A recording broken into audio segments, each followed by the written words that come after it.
Shortly be seeing His Majesty the King to offer my resignation as Prime Minister.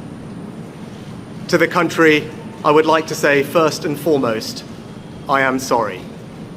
I have given this job my all, but you have sent a clear signal that the government of the United Kingdom must change, and yours is the only judgment that matters. I have heard your anger, your disappointment, and I take responsibility for this loss. To all the Conservative candidates and campaigners who worked tirelessly but without success, I am sorry that we could not deliver what your efforts deserved. It pains me to think how many good colleagues who contributed so much to their communities and our country will now no longer sit in the House of Commons. I thank them for their hard work and their service.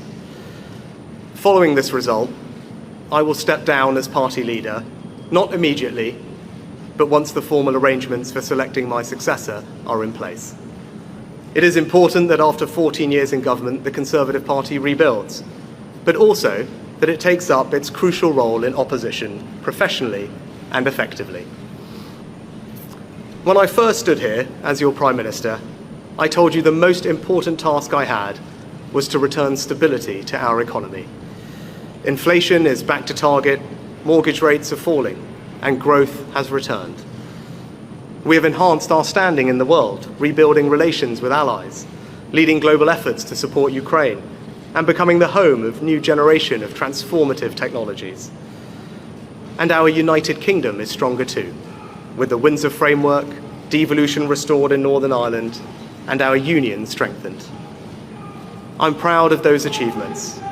I believe this country is safer, stronger, and more secure than it was 20 months ago. And it is more prosperous, fairer, and resilient than it was in 2010.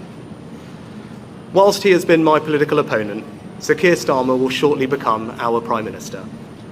In this job, his successes will be all our successors, and I wish him and his family well. Whatever our disagreements in this campaign, he is a decent, public-spirited man who I respect. He and his family deserve the very best of our understanding as they make the huge transition to their new lives behind this door, and as he grapples with this most demanding of jobs in an increasingly unstable world.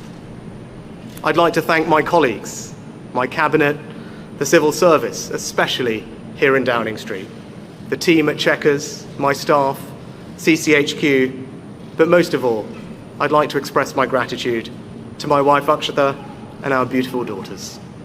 I can never thank them enough for the sacrifices they have made so that I might serve our country. One of the most remarkable things about Britain is just how unremarkable it is that 2 generations after my grandparents came here with little, I could become Prime Minister, and that I could watch my 2 young daughters light Diwali candles on the steps in Downing Street. We must hold true to that idea of who we are, that vision of kindness, decency, and tolerance that has always been the British way. This is a difficult day, at the end of a number of difficult days. But I leave this job honoured to have been your Prime Minister. This is the best country in the world, and it is thanks entirely to you, the British people, the true source of all our achievements, our strengths, and our greatness. Thank you.